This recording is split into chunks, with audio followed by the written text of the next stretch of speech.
Cinema a la carta, d'Àngels Blasco Ros. La façana, decorada amb llums de colors en constant moviment i imatges de tota mena convidant a entrar al local, cridà l'atenció de l'Àlex.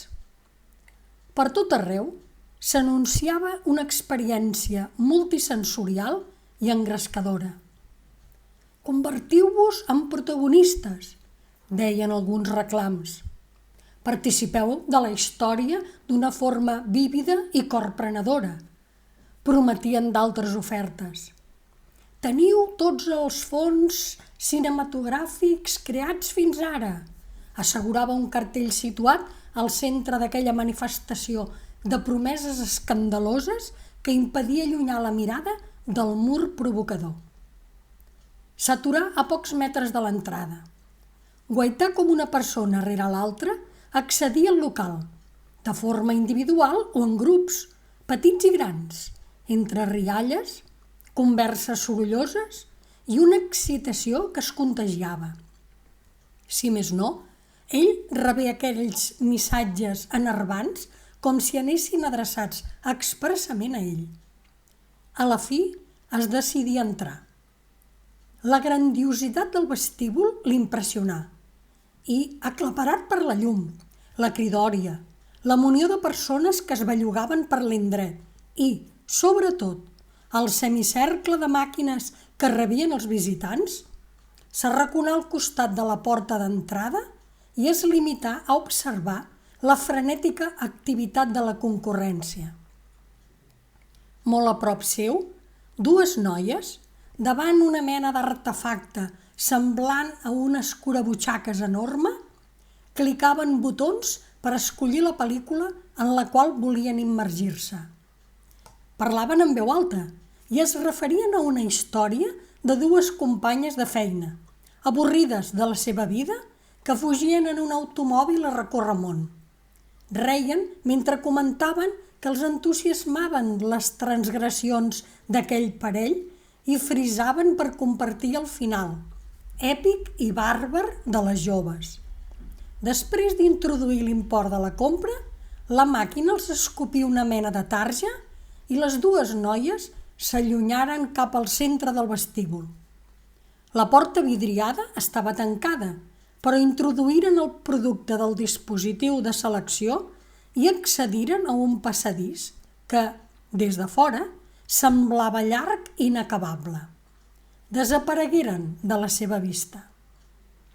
Llavors, l'Àlex recorregué el semicercle i observà que gairebé tots els dispensadors estaven ocupats atenent a persones deleroses de recrear l'experiència que tan profusament s'anunciava com a novetat d'entreteniment, d'un realisme colpidor.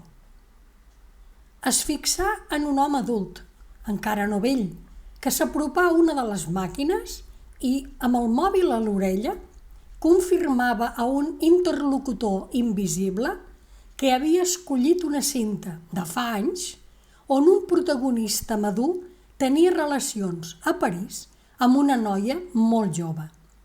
Una història bàsicament de jocs eròtics on, com a nota impactant, la mantega hi tenia un paper puntual.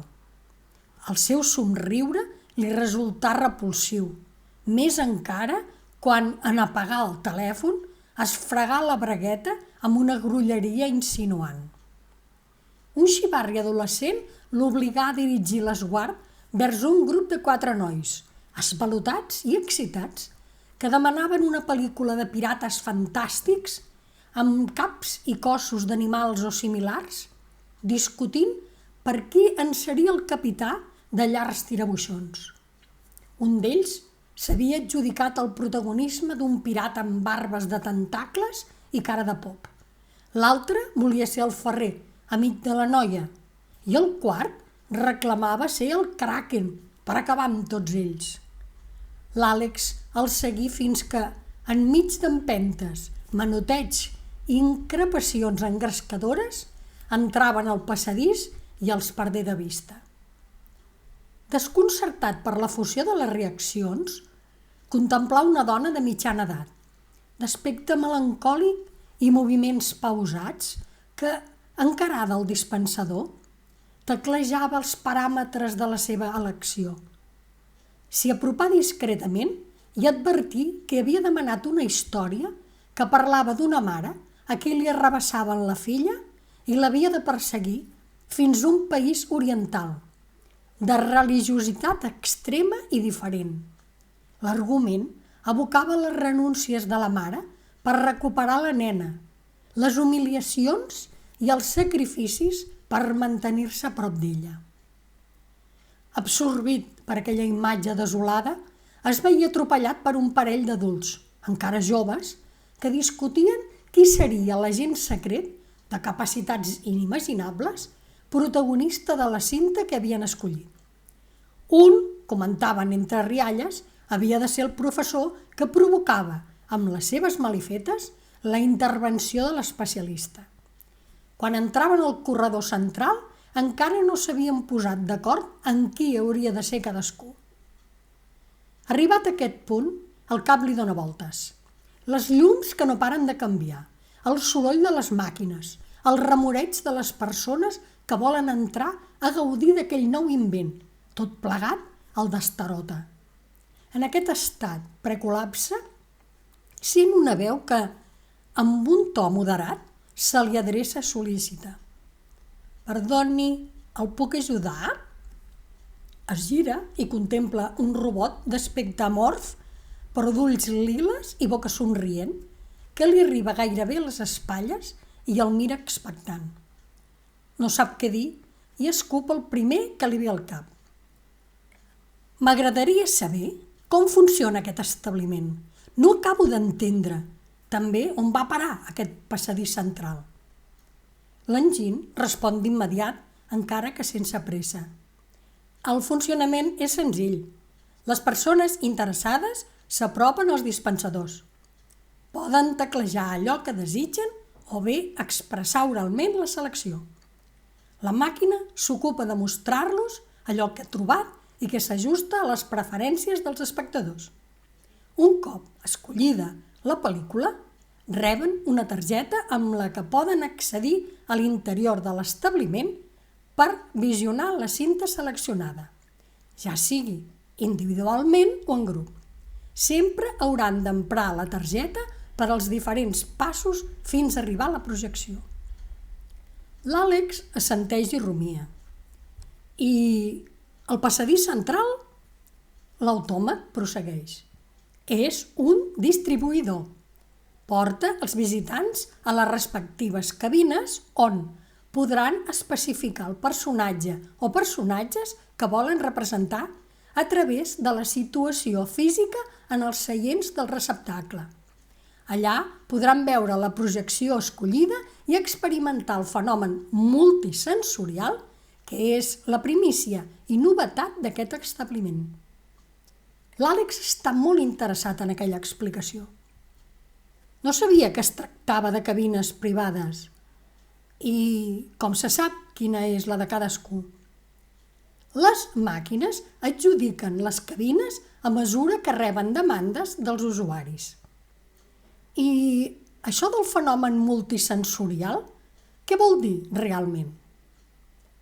El robot aixeca una mena d'extremitat metàl·lica i assenyala un plafó enorme que, com un semicercle, ocupa tota la part alta dels dispensadors, quelcom semblant als indicadors continus d'informació de la borsa o índexs econòmics. En aixecar la vista cap a la zona indicada, l'Àlex observa com, sense aturar-se, en aquell cartell mòbil de coloraines i llum intensa, desfilen comentaris d'espectadors sobre les sensacions que han experimentat en els visionats triats.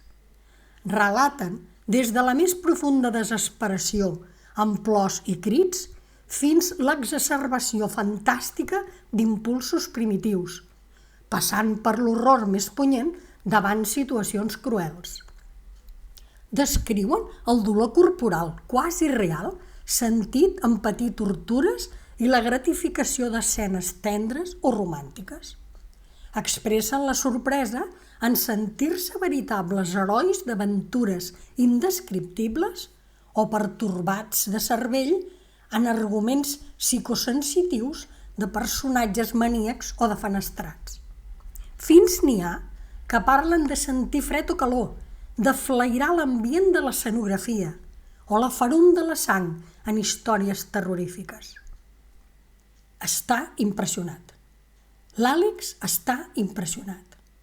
El robot parla després de deixar-lo uns moments perquè es faci càrrec del servei. Vol que l'ajudi a triar una pel·lícula? Surt de l'aclaparament, es mira l'acompanyant sintètic i assenteix. Acompanyi'm, doncs. S'acosten a una de les màquines. L'Àlex escolta les indicacions del robot i després d'admetre que ja ho podrà fer tot sol, espera que l'enginy s'allunyi. Prem un pulsador d'inici del servei i la màquina li demana què vol veure. Tria l'opció oral i parla mesurant les paraules. Vull una pel·lícula japonesa on el protagonista, al final, es practiqui un harikiri i mori. Hi ha una bellugadissa de llums i colors i, en una pantalla, just a l'alçada dels seus ulls, apareix un llistat de cintes que corresponen a les seves demandes. No les coneix totes.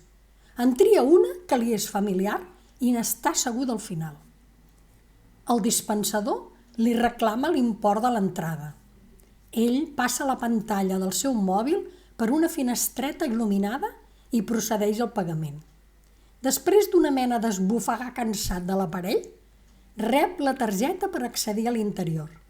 És d'aparença llisa i sense ornament, però, destacat i ben visible, porta un número que indica la cabina i el pis on està ubicada. Enfila cap al passadís central i s'adona que el robot assistent l'observa. Li dedica un somriure amb aquella boca insinuada i li desitja un bon visionat i una grata experiència. Ell se'l mira. Li torna el somriure, fals però efectiu. Aquell recepcionista artificial no pot saber com se sent després de l'abandonament patit. 12 anys de convivència, d'entesa, d'amor, o era el que semblava, s'han esvaït. No ho suporta, ni el rebuig ni el fracàs. Només espera que l'oferta promocionada sigui efectiva i que el realisme inspirador serveixi al seu interès. En travessar la porta que mena a l'interior, es palpa la butxaca de la jaqueta. És allà, el ganivet ritual, el tanto que adquirí quan viatjà al Japó en plena eufòria amatòria, ara farà la seva feina.